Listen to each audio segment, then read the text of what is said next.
జీవించాలన్నా, అగ్నిగుండ ప్రవేశాలు చేయాలన్నా, ఇప్పుడు మాకి ముక్తి మోక్ష స్థానాల కోసము మేము ఏ కాశీ రామేశ్వరం వెళ్ళలేదా? ఏ విభూతి పెట్టుకుంటేనో, ఏ కుంకుమ పెట్టుకుంటేనో, ఏ గంగా నదిలో స్నానం చేస్తేనో మనకి ఎంతో పుణ్యం వస్తుంది కదా. అలాంటిది ఈ పుణ్యం అంతా మనకు వచ్చేటప్పుడు ఇక మనం మళ్ళీ ఇంకోలాగా మనం ఎందుకు ఇలాగా అగ్నిగుండ ప్రవేశాలు చేయాలి? అమ్మ బాబోయ్, అగ్నిగుండ ప్రవేశం అంటేనే మాకు చాలా భయంగా ఉంది. మేమైతే అగ్నిగుండ ప్రవేశం చేయము. మీరు కావాలంటే అగ్నిగుండ ప్రవేశం ఒకసారి కాకుంటే 2 సార్లైనా మీరు అగ్నిగుండ ప్రవేశంలో దూకండి, కానీ మేము మాత్రం అగ్నిగుండ ప్రవేశం చేయము. బ్రతికుంటే వలసాగ్నినైనా బతకచ్చు, ఉప్పముక్కనైనా బతకచ్చు, ఏదో ఒక వ్యాపారం చేసుకోవచ్చు, కానీ మేము మాత్రం అగ్నిగుండ ప్రవేశం చెయ్యము. ఇదిగో వైకుంఠ స్థానం నుంచి, వైకుంఠం నుంచి ఆ భగవంతుడు పుష్పక విమానాన్ని పంపించినా సరే మేము 2 టెంకాయలు దాన్ని కొట్టి దండం పెట్టుకుంటామే, కానీ మేము మాత్రం అగ్నిగుండ ప్రవేశం చేయము. మీరు చేస్తారా? చేయము.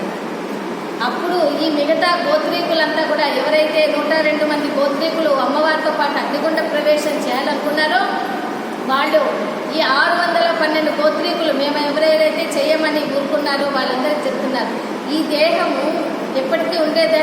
శాశ్వతమైనదా? ఏమన్నా ఇది స్థిరమైనది కాదు, కనుక ఎప్పటికైనా నశించేదే ఈ దేహం. అలాంటి దేహంతో మనం ఉండటం ఏంటి? మనం అదే ఇప్పుడు అమ్మవారితో పాటు అగ్నిగుండ ప్రవేశం చేస్తే మనకు ముక్తి వస్తుంది, మోక్షం వస్తుంది.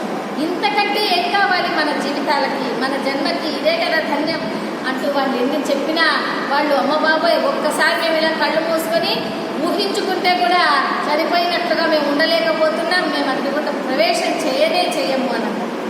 అప్పుడు ఈ పెళ్లికుల గోత్రీకులంతా కూడా అంటున్నారు కుసుమశ్రేష్ఠి గారితో, ఏవయ్యా కుసుమశ్రేష్ఠి గారు, ఏదో మహారాజు వచ్చారని మీ అమ్మాయిని వివాహం చేయాలని అడుగుతున్నారని మీరేదో పిలిస్తే మీటింగ్ అని మేమంతా వచ్చాం.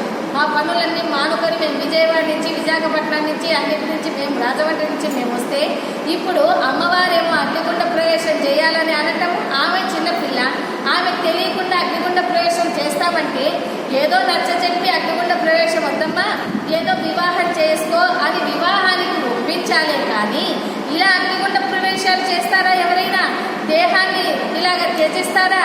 కనుక మీ అమ్మాయి చిన్నపిల్ల కాబట్టి అలా చెప్తోంది, మీరు ఏదో ఒప్పు చెప్పాలి, నచ్చ చెప్పాలి, కానీ మీరు ఇలా చేస్తారేంటి అని అన్నారు. అప్పుడు మహారాజు గారు అంటే అమ్మవారు చెప్తుంది, ఎన్నో వారికి బోధనలు, రహస్యాలు, ఎన్నో నీతి వాక్యాలను బోధించింది అమ్మవారు. అప్పుడు ఆ పెళ్లికుల గోత్రం వారంతా కూడా, అంటే అమ్మవారి గోత్రీకులు, అమ్మవారి పెళ్లికుల గోత్రం కదా, అలాగా అమ్మవారి గోత్రీకుల వాళ్ళంతా కూడా ఈ 612 మంది గోత్రీకులతో పాటు అంటే మేము కూడా అగ్నిగుండ